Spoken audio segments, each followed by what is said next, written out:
The question is, the statement, a man can marry his aunt's daughter or uncle's daughter and his paternal cousin, while the medical science says not to marry from the family side, because it may cause diseases and unhealthy children. This is the question as it's come.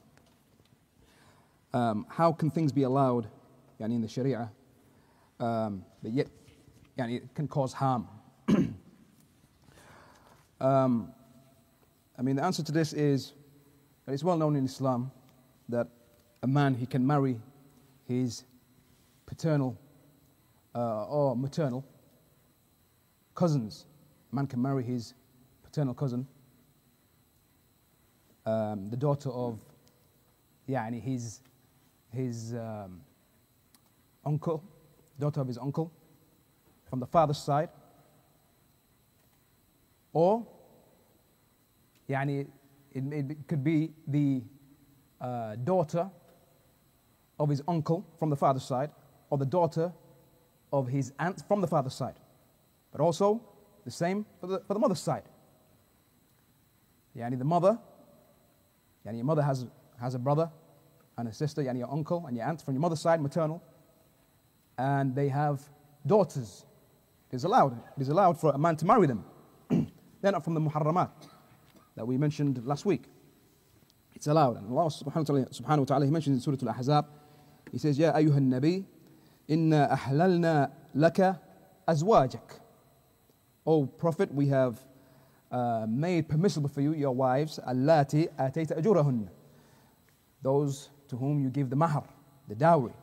Until the saying of Allah, where He says, وَبَنَاتِ عَمِّكِ وَبَنَاتِ عَمِّكِ. Who are they? The daughters of Ammik, your paternal uncle. Your paternal uncle's daughters. وَبَنَاتِ عَمَّاتِكِ. And your daughters of your paternal aunties. وَبَنَاتِ خَالِكِ. And the daughters of your maternal uncle. وَبَنَاتِ خَالَاتِكِ. And the daughters of your maternal aunt. Naam, and so this is the ayah in the Quran, clear, that they are allowed for us to marry. And that's the asl, they are allowed. And likewise, the Messenger of Allah, he married his paternal cousin, Zainab bint Jahsh. He married his paternal cousin. And likewise, Ali bin Abi Talib, he married Fatima. Who was Fatima to him? Who was Fatima to Ali?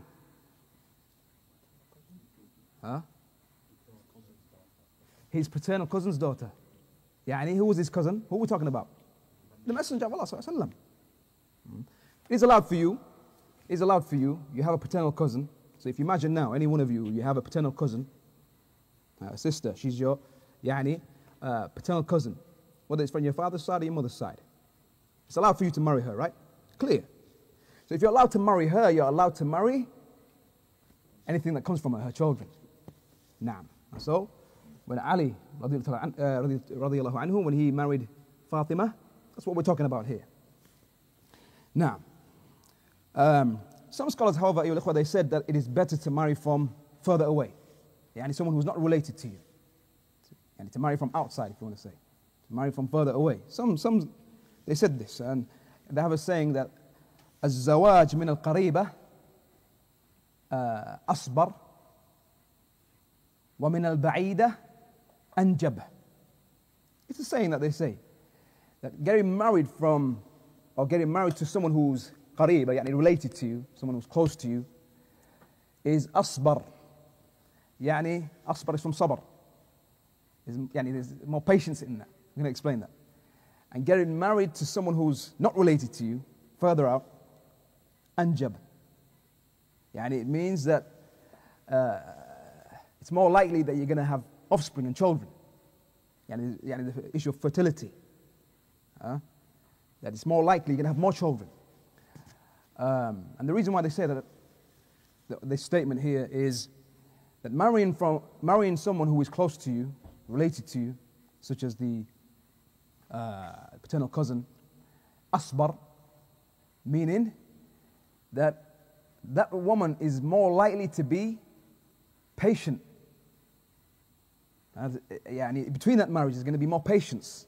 Why? Because it's not just the marriage that's at stake. There's family, there's ties. Family and ties and so on.